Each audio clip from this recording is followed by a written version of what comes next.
Yes. How are we doing? My name is Eon, and I'm here for Process Audio Education. And today I'm going to be taking you through how I made the track called Held You, and it was released on Flat Block Audio. Now, Flat Block Audio are an amazing new UK grime label, and the fact that they chose one of my tracks, which is not a strict grime track, neo grime track, really happy about this one. Premiered by Seek Six Sound, and the compilation itself had tracks that were supported by artists such as Slimzy, Spooky Bizzle, and even Sir Spyro. Loads of fantastic artists that are featured on there, including Morg, Circa, Coco Dubs, and more. So definitely be sure to check it out. That's out on Flat Block Audio. Big up to you guys. All right, let's have a little listen then to the intro. Now this pad noise here, I'm just going to solo this. And let's turn off the audio effects so we can hear how it sounds with no audio effects on there.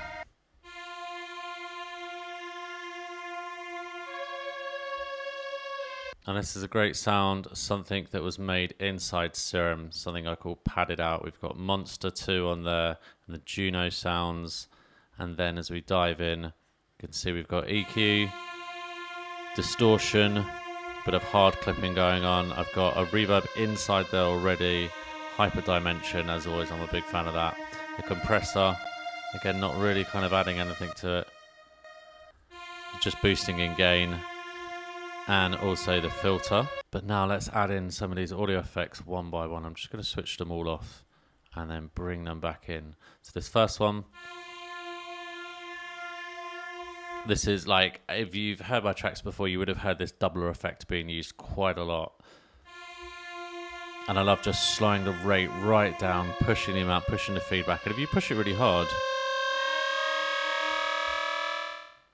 it's out of control. But yeah, love that. OTT just to give it a lot of extra presence, and I'm really pushing the mids on that and just taking out a little bit of the highs actually. Delay, cleaning up some of those frequencies because a lot of unnecessary sub frequencies, and that's going to eat up headroom. That's so important to clear out. And then the reverb.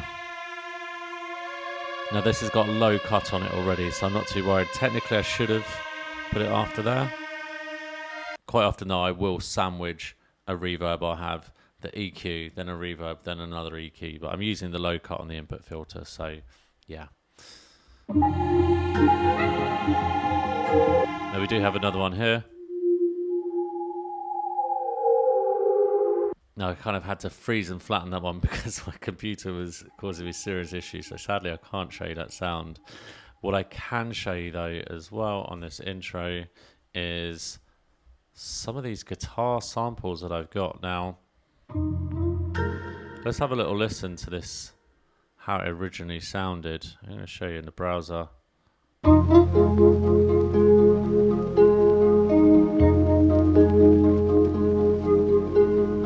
Now this was one of those track starters that you find in Splice, and I'm not a fan of using those to actually start a track, even though this is in the intro. I prefer to use really short snippets of it. So my friend Shaperbox right here. We've got the preset Hopper, which has just been played around with a little bit, and then I got this filter that, as you can see, the automation will slowly open over time. Reverb as well, directly on the channel.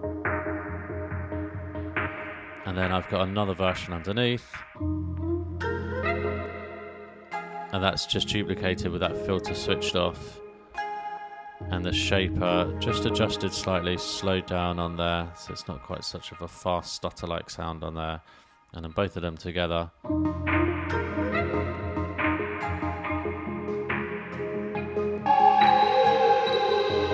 Just had something really interesting to it.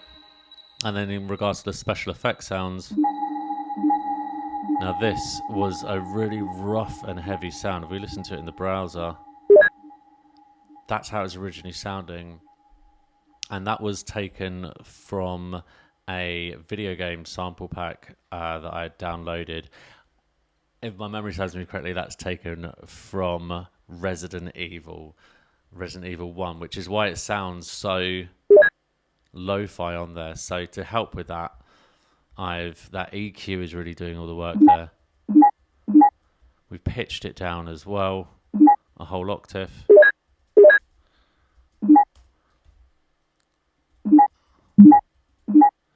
That's just getting rid of some of those low bitrate frequencies that you're hearing in there. And just cleaning it up a little bit. We've got the reverb on there. That definitely softens up the sound. And then a nice delay.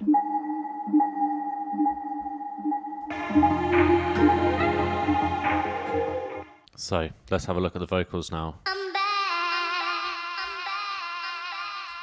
At the time when I made this track, I hadn't made any music for a little while, and I'd kind of been out of the game, and just having that I'm back felt like a really beautiful opener to just be like, yeah, I'm back. I feel like I'm ready on this one. So let's switch off all these audio effects on here. I'm back. Now, what with this being an acapella, there is some reverb naturally on there already. So I'm just adding to that. I'm back. I could have used a return channel here. I have this reverb chain that I like to use sometimes. I'm back. It is exactly the same concept. It's parallel processing just done inside the channel. I'm back.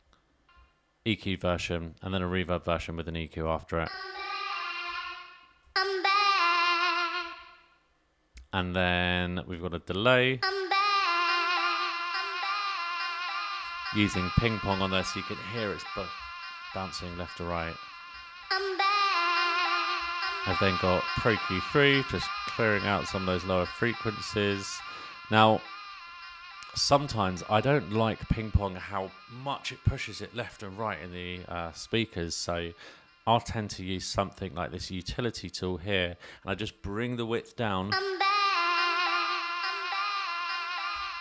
And if you're listening on headphones, you can definitely hear it. If you're listening to speakers, hopefully you can hear that one as well. And then a compressor, and I'm actually just routing in the kick into this because the kick was having troubles cutting through. So I've routed the kick into quite a few different things in this.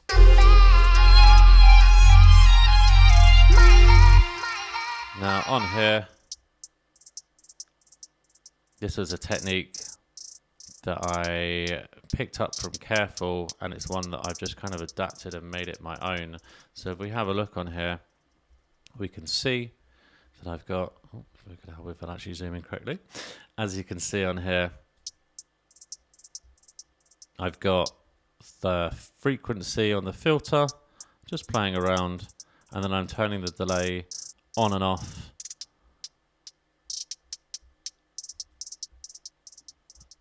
So yeah, if you want to actually use your loops and make it a little bit more interesting, that's a way of doing it.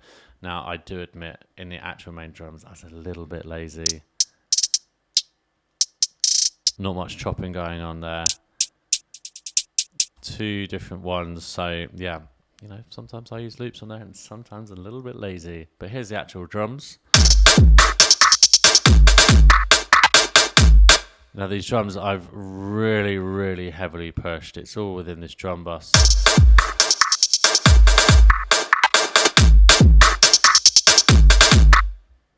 And I'm sure there's some people there absolutely crying out in regards to gain staging. Gain staging, never even heard of him. So yeah, I like to internally clip stuff. And you can hear, even before, a lot of loud sounds really heavily crunching out.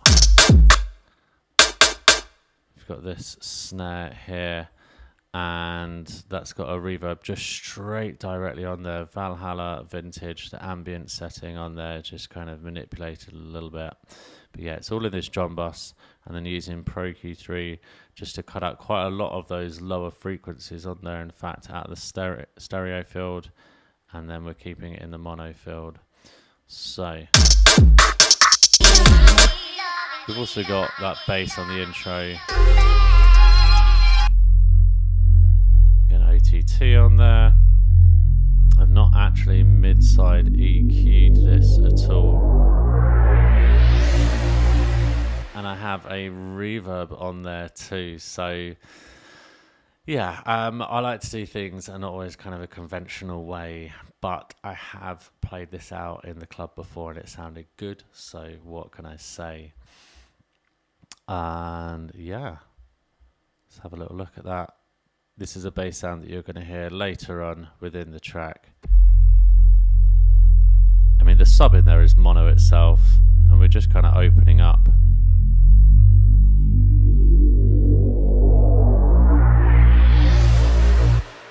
To come into that main drop.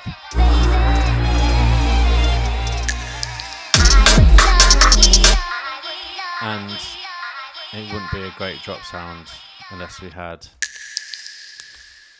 some of those beautiful bullet shell casings on there. Shout out to Burial for that, forever influential in my music. That was part 1. Part 2 coming very soon. And if you like that, don't forget to like and subscribe and go and check out the compilation on Flat Block Audio out now.